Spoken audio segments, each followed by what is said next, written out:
জয় হিন্দ। ভারতের প্রধানমন্ত্রী নরেন্দ্র মোদী গত 7ই এপ্রিল সোশ্যাল মিডিয়াতে টুইট করে জানান যে তামিলনাড়ুর কালাপক্কমে ফার্স্ট ব্রিডার রিঅ্যাক্টরের প্রোটোটাইপ ক্রিটিক্যালিটি অর্জন করতে সক্ষম হয়েছে। এর ফলে ভারত নিউক্লিয়ার প্রোগ্রামে সেকেন্ড স্টেজে সফলভাবে প্রবেশ করল। 2004-এ তামিলনাড়ুর কালাপক্কমে সেকেন্ড স্টেজ রিঅ্যাক্টরের প্রোটোটাইপ বানানোর কাজ শুরু হয়। এর প্রাথমিক বাজেট ছিল $420 মিলিয়ন। 22 বছর পর অন্তত 1 ডজন পরীক্ষা অসফল হওয়ার পর এবং বাজেট প্রায় দ্বিগুণ বর্ধিত হওয়ার পর শেষমেশ 2026-এ এসে থোরিয়াম বেসড পিএফবিআর অর্থাৎ প্রোটোটাইপ ফাস্ট ব্রিডার রিঅ্যাক্টর সফলভাবে এনার্জি উৎপাদন করতে এবং সেই সাথে ইউরেনিয়াম-233 আর প্লুটোনিয়াম উৎপাদন করতে সক্ষম হয়েছে।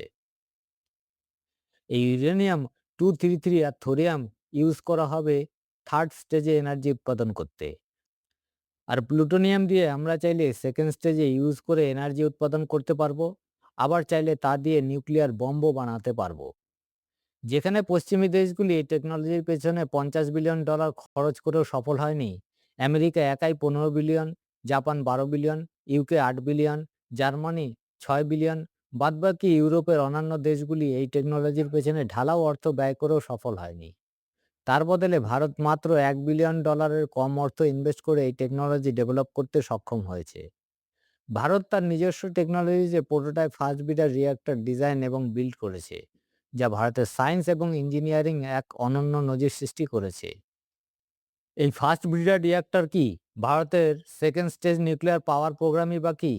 ভারতের থ্রি স্টেজ নিউক্লিয়ার পাওয়ার প্রোগ্রামের রূপকার কে? আগামী দিনে ভারত কিভাবে এনার্জি সেক্টরে আত্মনির্ভর হতে চলেছে? থোরিয়াম বেসড এই টেকনোলজি আগামী দিনে কিভাবে ভারতের অর্থনীতিকে আমূল বদলে দিতে চলেছে? এই সব প্রশ্নগুলির উত্তর আজ খোঁজার প্রয়াস করব। চলুন তবে আর দেরি না করে শুরু করা যাক আজকের প্রসঙ্গ।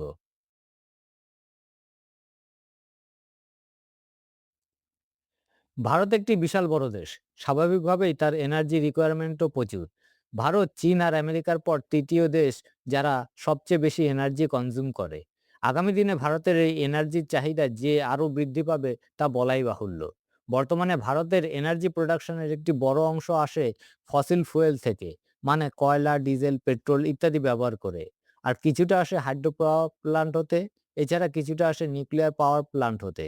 আর সামান্য পরিমাণ এনার্জি জেনারেট করা হয় সোলার উইন্ডের মতো ন্যাচারাল রিসোর্সের মাধ্যমে। ফসিল ফুয়েল থেকে যে এনার্জি জেনারেট করা হয় তা থেকে যে ওয়েস্ট বের হয় তা পরিবেশের পক্ষে ক্ষতিকারক। উপরন্তু এই ফসিল ফুয়েলের জন্য ভারত অন্য দেশের ওপর নির্ভরশীল।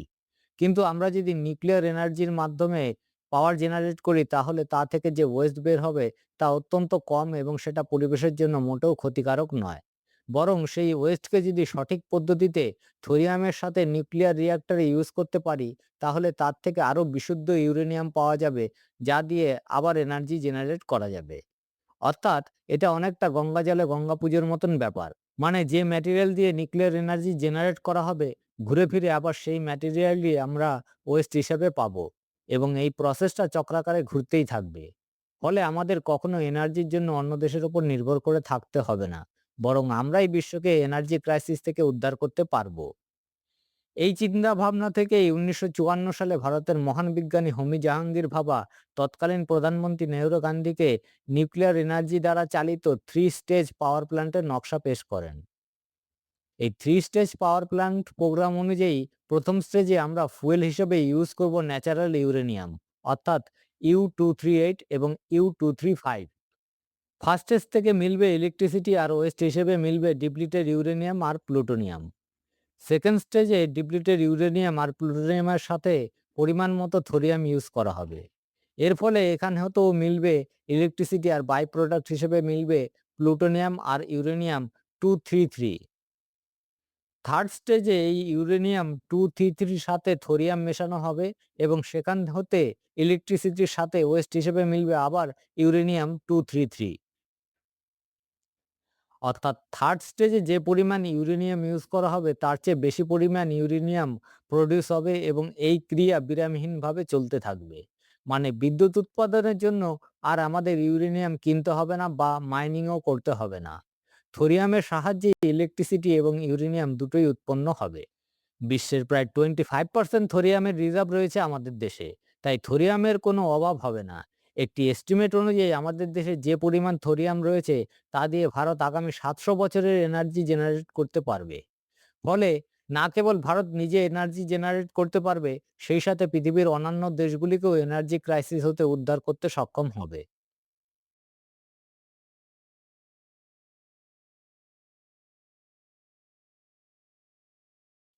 সেই কারণেই ডক্টর ভাবা এই থ্রি স্টেজ নিউক্লিয়ার পাওয়ার প্ল্যান্টের পরিকল্পনা করেন। এবার আসুন দেখে নিই এই থ্রি স্টেজ পাওয়ার প্ল্যান্ট কিভাবে কাজ করবে। তার আগে প্রথাগত পাওয়ার প্ল্যান্ট কিভাবে কাজ করে তা সংক্ষেপে জেনে নিই। এনার্জি জেনারেট করার জন্য প্রথম শর্ত হলো টারবাইনকে ঘুরতে হবে। টারবাইন ঘুরলে জেনারেটর ঘুরবে, আর জেনারেটর ঘুরলে তৈরি হবে ইলেকট্রিসিটি।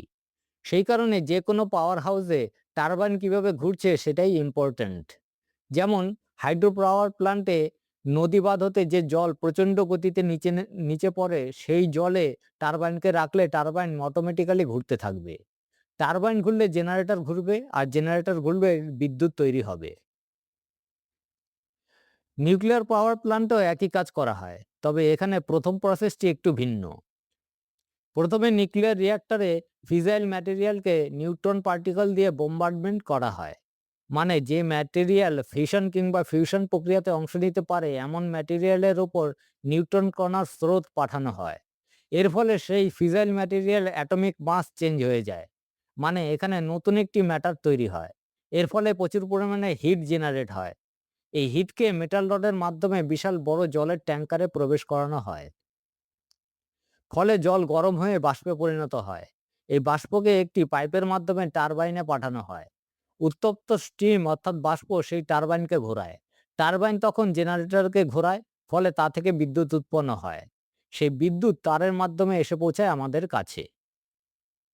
এবার আসুন আমাদের three stage nuclear power plant কিভাবে কাজ করে বা আগামী দিনে কিভাবে সেটা পুরোপুরি কার্যকর হবে তা জানা যাক। সবার প্রথমে ইমেজটি ভালোভাবে লক্ষ্য করুন। প্রথম স্টেজে আমরা ন্যাচারাল ইউরেনিয়াম ইউজ করি PHWR-এ। ন্যাচারাল ইউরেনিয়াম হলো U238 এবং U235।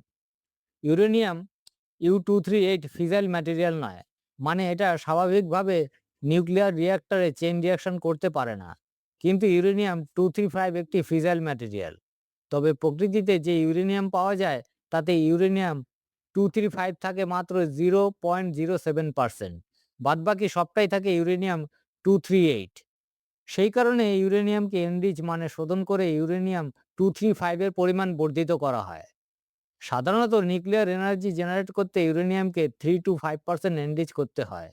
এই এনরিচ করা ইউরেনিয়াম যখন PHWR-এ অর্থাৎ প্রেসারাইজড হেভি ওয়াটার রিঅ্যাক্টরে পাঠানো হয়, তখন এই রিঅ্যাক্টরে ব্যবহৃত সোডিয়ামের দ্রবণে ইউরেনিয়াম চেইন রিঅ্যাকশন করে।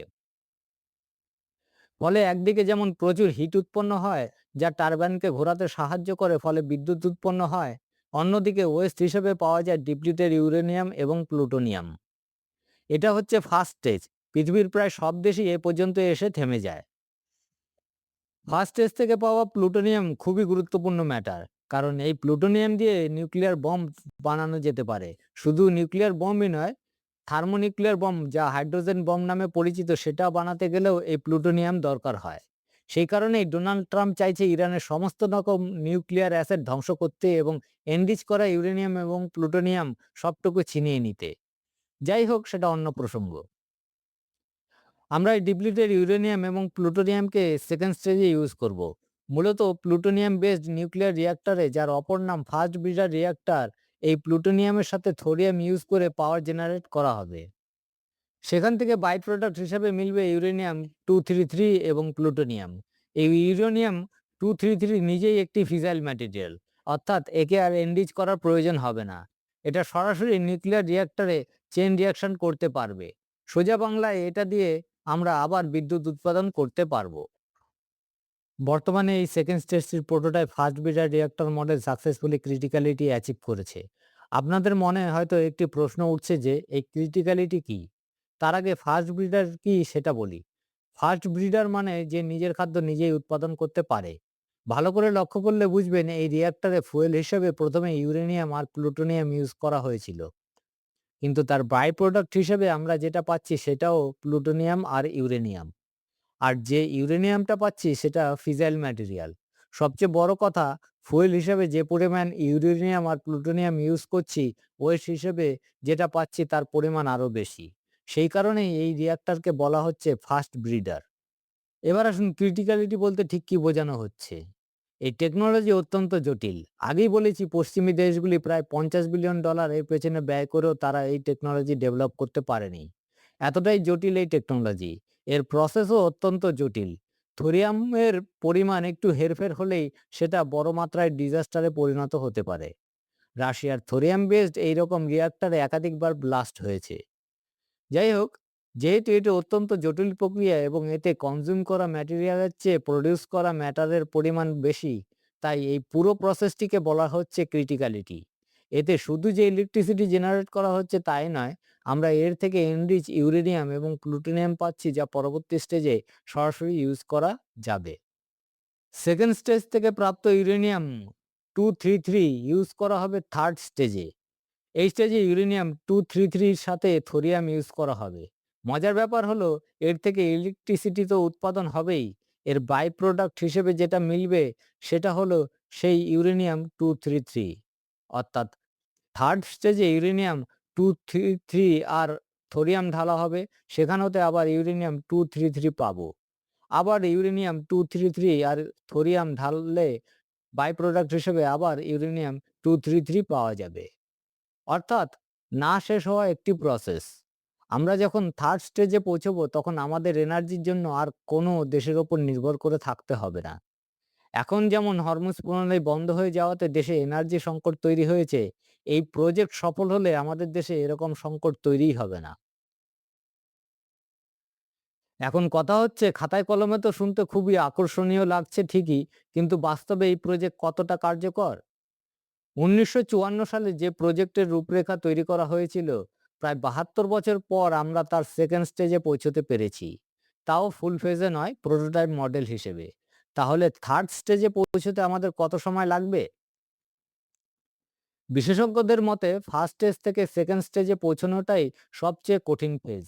অর্থাৎ থোরিয়ামকে ইউজ করার টেকনোলজি ছিল প্রধান চ্যালেঞ্জ। সেই হার্ডলটা আমরা অতিক্রম করতে পেরেছি। অর্থাৎ আমরা এখন এটা জেনে গেছি থোরিয়াম কি পরিমাণে কোন কন্ডিশনে একে ইউজ করতে হবে।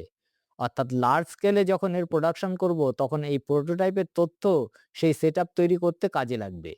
বিশেষজ্ঞদের মতে ভারত ২০৩০ সালের মধ্যে ফুল ফেজে সেকেন্ড স্টেজের প্রোডাকশন শুরু করতে পারবে।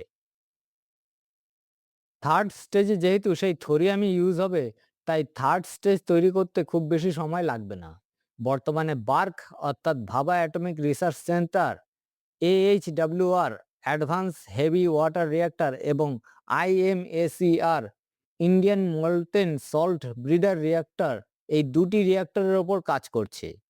এমনকি থার্ড স্টেজের জন্য একটি এক্সপেরিমেন্টাল রিঅ্যাক্টর যার নাম কামিনী রিসার্চ রিঅ্যাক্টর, সেটা সফলভাবে কালাপক্কমে অপারেশনাল রয়েছে। অর্থাৎ থার্ড স্টেজের জন্য খুব বেশি সময় লাগবে না। তবু কত সময় লাগতে পারে? বিশেষজ্ঞদের মতে সেকেন্ড স্টেজ ফুলি অপারেশনাল হওয়ার ৩০ থেকে ৪০ বছর পর থার্ড স্টেজ অপারেশনাল হবে। কেন এত সময়? আসলে থার্ড স্টেজের জন্য যে পরিমাণ ইউরেনিয়াম 233 প্রয়োজন হবে সেটা সেকেন্ড স্টেজে উৎপাদন করতে মোটামুটি এতটা সময় লাগবে।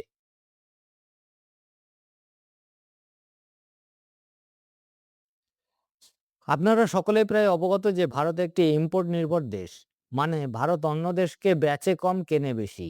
আর এই ইম্পোর্ট হওয়া পণ্যের মধ্যে সবচেয়ে বেশি যে পণ্যটা রয়েছে সেটা হলো ফসিল ফুয়েল, মানে ক্রুড অয়েল, কয়লা, ন্যাচারাল গ্যাস ইত্যাদি। ২০২৪ সালের রিপোর্ট অনুযায়ী ভারত বাৎসরিক প্রায় ৪০ এক্সাজুল ইলেকট্রিসিটি কনজিউম করে, যার অধিকাংশটাই আসে এই ফসিল ফুয়েল থেকে।